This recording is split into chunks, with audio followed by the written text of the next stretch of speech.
We are Chris Lee and Blayne Gilmer of Southeastern 14 here to preview South Carolina's trip to Athens to face Georgia in Sanford Stadium. You can catch that one on CBS this Saturday at 2:30. The line on this, according to covers.com, is of late Sunday afternoon.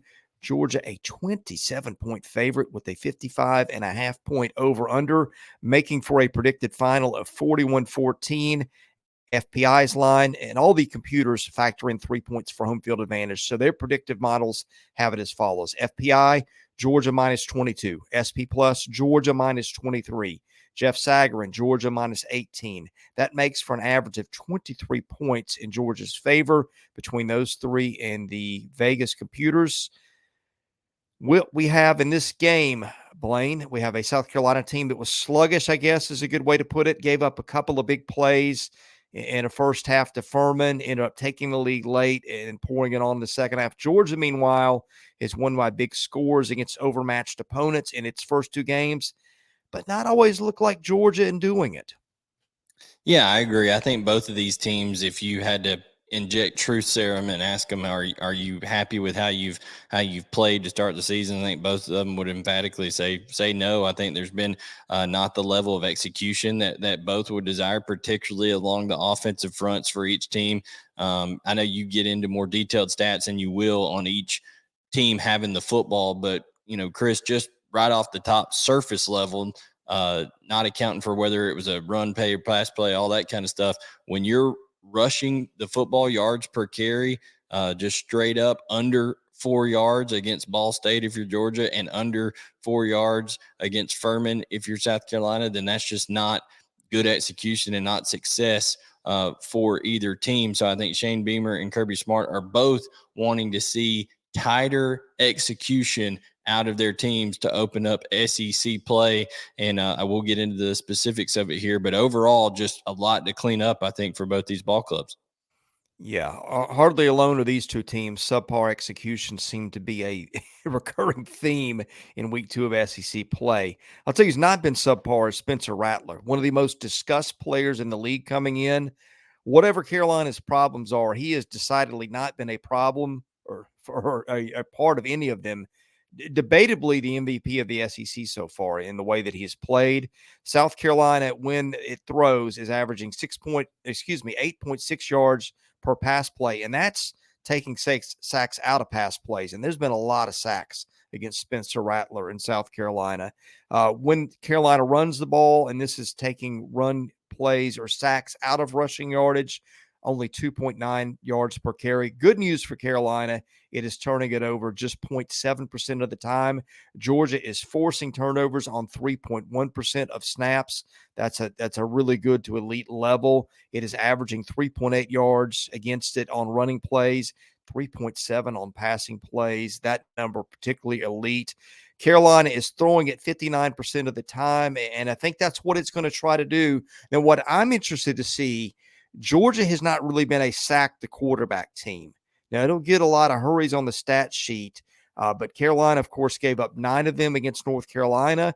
And so I'm very interested to see how that plays out, because I think what Carolina is able to do against Georgia in terms of making this close or pulling the upset, most of it is going to hinge on Spencer Rattler when the Gamecocks have the ball. Well, and I think you say that because South Carolina cannot run the football. It's just plain and simple. They have not shown the ability to be able to do it. They don't really have a true running back on this team at this point. They've got DeCarrion Joyner, who's played quarterback, receiver, everything else under the sun. Now he's been thrust into the RB1 role. Juju McDowell, not really that type of guy that can be that player either. They did bring Mario Anderson in the offseason. He got a couple, few carries against Furman. DJ Braswell did some decent things against Furman late in that ball game. But they're going to need a presence of a run game to prevent Georgia from just pinning their ears back and coming after Spencer Rattler. And I agree with you. Georgia's typically not that, okay, let's rack up a bunch of stats type defense. They're more of like a boa constrictor where they just slowly take the air out of you by restricting the space that you have to operate in. But, Chris, it is a totally different deal when you're looking at the South Carolina offensive line that gave up 9 sacks to a North Carolina team, and that North Carolina team turned around this week and did not get one single sack against App State, who they went to overtime with. So I just think it shows that there's a lot of room for improvement for South Carolina. And I don't know that going into Sanford Stadium with that crowd noise against that defense is exactly the medicine to, fix those ills very quickly. So I think you're going to see Spencer Rattler getting rid of the football quickly. He does potentially go into this without one of his more trusted weapons in Amerheem Brown, who went out of that game against Furman with what looked like to be a really serious leg injury. But Shane Beamer gives a Sunday update that comes out and says, hey, it's a hamstring strain. But with soft tissue injuries, you never know what's going on. But on the flip side of the ball, Javon Bullard, who's one of the better defensive backs in the entire country, really took over the national championship game and really every college football playoff game that he's played in for the University of Georgia. He went out with a high ankle sprain. So who knows if he'll be available. Dan Jackson, Daniel Sisava will have to come in and, back him up if he's not available at that safety position. But Georgia has forced turnovers. I think they'll get to Spencer Rattler if they can get there quick enough, because I think he's going to get that ball out of his hands quick. Can they get any kind of run game is going to be the secret to success for South Carolina. Okay, other side of the ball, when Georgia's got it, it's not always met the Georgia standard at times, but you look on paper, the numbers also aren't awful. Georgia averaging 4.6 yards per rushing play, 9.2 per passing play, turning it over 0.8% of the time.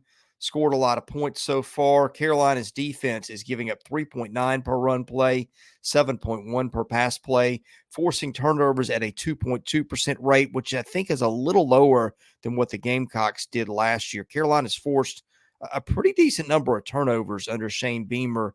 I think the key here, if you Georgia would like to get a running game going, and if you're South Carolina, you would like to limit the explosive pass plays, which Georgia has done with routine frequency over the last 3 to 4 years. Yeah, I mean, that is a big deal for Georgia, is even if they're not running the football for an absurd amount of yards, they're used to being efficient. And some people would argue, okay, well, if you look at the metrics by the number, they've been efficient. Well, Chris, I used to have a baseball coach that used to tell us early on in the year, hey, don't be a prostitute to results. What does that mean? That means when you're facing conference opponents or non-conference opponents who are at a lesser classification than you, and you're maybe hitting 400 or 450 off of guys who are hanging curveballs and stuff like that, that may not be indicative of how well you're swinging the bat. Well, same thing with Georgia. I think that, they have not executed well. The PFF grades, which I know those aren't the end all beat all, but they are not very good at all on that left side of the offensive line. They have missed Darnell Washington in terms of the perimeter blocking, haven't been able to do that as well as they did over the last couple of seasons with Big O there for Georgia. So I think what you want to see, if you're Kirby Smart, if you're Mike Bobo, you want to see better execution on the perimeter and also on the interior blocking game. They've been pretty good in pass protection. They've protected Carson Beck, and he's shown off more mobility than I think many people thought they had. But for South Carolina to have any chance in this one, what they're going to need to do is try to continue to limit Georgia's run game and get some pressure on Carson Beck, because if he's comfortable, Carson Beck has made really good decisions. He's been accurate with the football, and I think that you're going to see him have the opportunity to have some of those explosive plays, with South Carolina missing some guys out of the back end of that defense already. And it just looks like, hey, Georgia's getting healthier and healthier. They're going to get Daijun Edwards back at running back. They may get Ladd McConkey back at wide receiver this week. So that would be huge for Georgia in this offense to just give Carson Beck a few more weapons to work with. Well, we also can't talk about South Carolina without discussing special teams. Carolina has just been elite in that. Shane Beamer is a chip off the old block with his dad, Frank Beamer, who was elite at it at Virginia Tech for forever. They just do so many things that they disguise very well. A punt block is always in the equation, or a fake field goal or something. So for a Carolina team that is probably going to be a little bit overmatched in terms of talent against Georgia, that's something to watch, penalties and things like that too. But I think Carolina, and forgive me, viewers, first of all, we're Sunday, and so injury updates haven't come out, but I want to say Carolina might have sustained an injury to a return man in that one. So that might be something to watch. Although I think the Gamecocks have got a little depth there with the Jackson kid from Memphis who might get pressed into service at that point. But in any case, that's something to note. All right, predictions. Blayne, I think South Carolina is better than it's shown on average so far. It hasn't looked great. Rattler's good enough to keep you in a lot of games. I don't think he's good enough to beat Georgia, but I think the 20-something point spread to me seems a little bit high. I'll take Carolina to lose the game, but I like the Gamecocks to keep it a little bit closer than the consensus of computers and Vegas think. Yeah, I just think when it comes down to it, that South Carolina offensive line is a just tremendous liability. I don't see them being successful in slowing Georgia's defense down in terms of getting to Spencer Rattler. Now, albeit they may get the ball out quick early, you can't just live on that the entire game.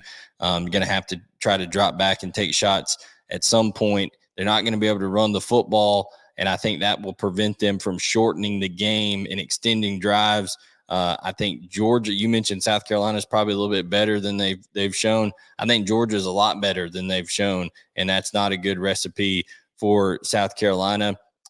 I think that Georgia is going to get some key pieces back. I said on Twitter and got a big, crap storm going over there, Chris, that Georgia wasn't a good football team in that second game because they weren't playing like a good football team. They weren't playing like the number one team in the country. I think you'll see them play like a good football team and play more worthy of that number one ranking in this game. Give me Georgia to win and Georgia to cover versus South Carolina. All right, we're going to preview every single game involving SEC teams and other FBS teams as long as the season goes, including into bowl season. Best way to get those, hit that subscribe button, hit the like button. That helps our analytics. We do a daily show every day from 11 to noon Central Time. You can check that out as well. Anyway, for Blayne Gilmer, I'm Chris Lee. We are Southeastern 14. Thanks for watching. We'll see you again soon.